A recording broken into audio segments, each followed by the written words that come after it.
Hey, we're going to do the final of the 3 videos we want you to pay attention to. These are things that we found helped over time on the installation. Some of them are critical, some of them are things we have come up with to make your job easier, and ultimately no callbacks. That's really the goal of our product, and if there's no callbacks, that means the customers are happy.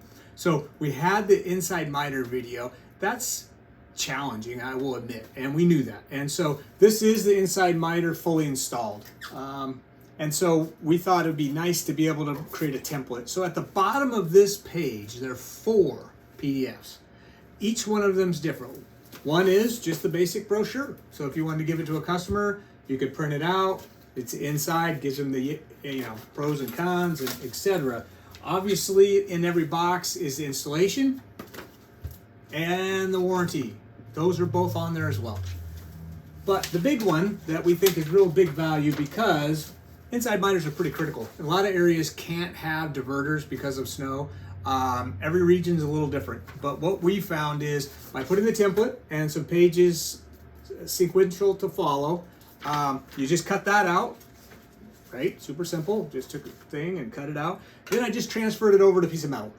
So why I did that was just because this lasts a lot longer than this.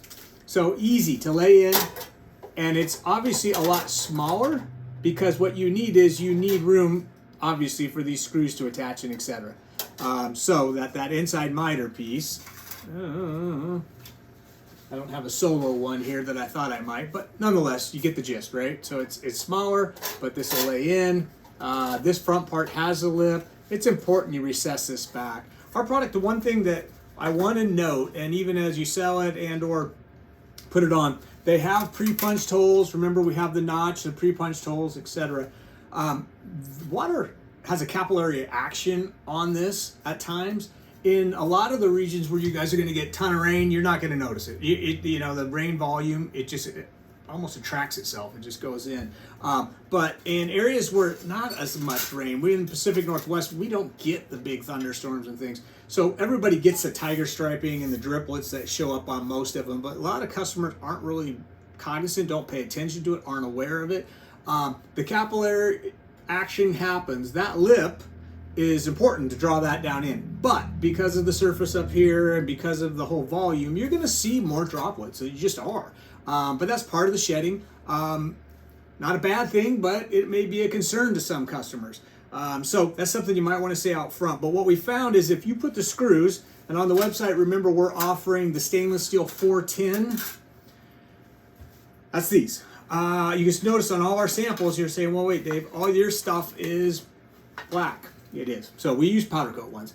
We don't have electrolysis issues here much, but certain regions do. And so this still can magnetic head. The head's a little tall, but I've tried to get smaller ones. It's hard to. You can see by the black ones, we'll take a picture. They're a little bit smaller. Lower profile's better. But we noticed by using these pre-punched holes, it's pretty critical that you put them straight in, not at an angle, because that capillary action, water's funny duck, it'll travel down and then find a little weeping area and it'll accentuate it even more. And so the straighter you can put them in, the better. I know it makes, well anyways, hopefully that makes sense. But feel free if you use a powder coat one in a region that electrolysis is not a big deal. I found the inside miter that was escaping me.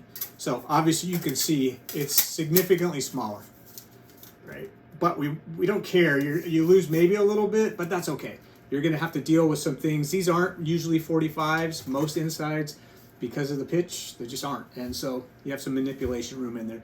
So those are some critical things. I'd say the one other thing that comes up is someone will have a dump down, maybe a 40-foot run, and then they'll dump a downspout onto the roof. And so basically like another inside valley, but somewhere on the roof, because they've added all this water in one concentrated point.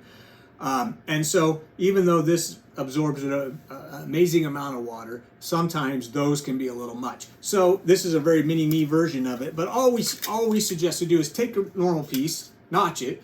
Now, a 4-foot piece is a 4-foot piece, and you would probably cut 2.5 to 3 foot in here, depending on the span of what's coming down.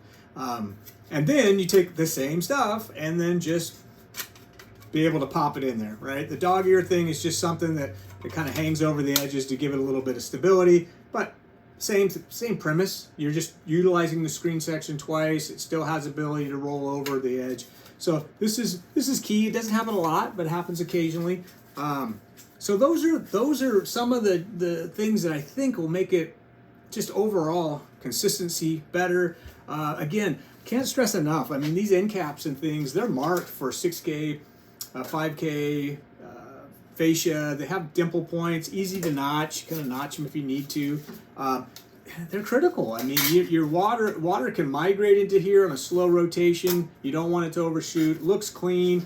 You don't have bees. You don't have any other kind of, whatever, the neighbor's squirrel that's been running around decides to take over your place. So all those things, outside corner, that outside corner is actually going to save you some time, right? Because coming up, that first nailer can be right here. You're going to have to notch this. Why would you want to throw away a piece? The reality is, even with a larger gap, it can splice good, looks clean. These are all really inexpensive parts, if you will. I mean, these inside miters are really a bear to make, but they're very valuable. They use our same utility patents. They still shed the exact same way. They're not turned to catch. Some guys will just slap in screen, and now all you're doing is catching stuff up there. This is really designed to help the water, help push it off. The least amount of maintenance you need to do on all this stuff, the better. But that takes me to the very last thing, the reality of maintenance. Look, it's a simple equation. If you're looking at a roof that has 50 gallons of debris, our product's not going to eat it. So they need to blow the roof off as needed. Usually annually is enough. But if you've got inside valleys and things that are absorbing 30%, 40% sometimes of the roof's volume, you need to do it when it needs to be done. Sometimes that's as simple as tell the customer they can take a broom, they can take a little water and slush it off, a leaf blower, etc. But those are just things that they should be cognizant of. So as a whole, this is our package. I appreciate your willingness and wanting to do and take our product forward, because I think we've got a really refined product. After 20 some years, our results really speak for themselves. I'm not here to try to convince you guys. I'm just here to relay. I'll relay a lot of the facts and the things that can help. And so always eager for tips. I do ask that you subscribe to Premier Gutter Cover YouTube. By doing that, what happens is if we have anything new that we came up with to help, or another idea or something, we're able to post something small. And then, kind of a continuing education. So by filling all the forms out, watching the last of this video, we're going to go ahead and put you in a file internally. It's not going to sell your information or anything. But if we have someone inquiring in your region, we feel very comfortable passing on your name because we know you did the due diligence. And lastly, you're doing what needed to be done just to qualify for the warranty, which, mainly is about, how our finish is and our product's going to go together. But at least it gives us the comfort that you know what you're doing. Because after 20 some odd years, we've had a lot of people not do it right, but funny enough, the results still have been good. We just want to make them the best way we can, not just for the contractors, also the homeowners.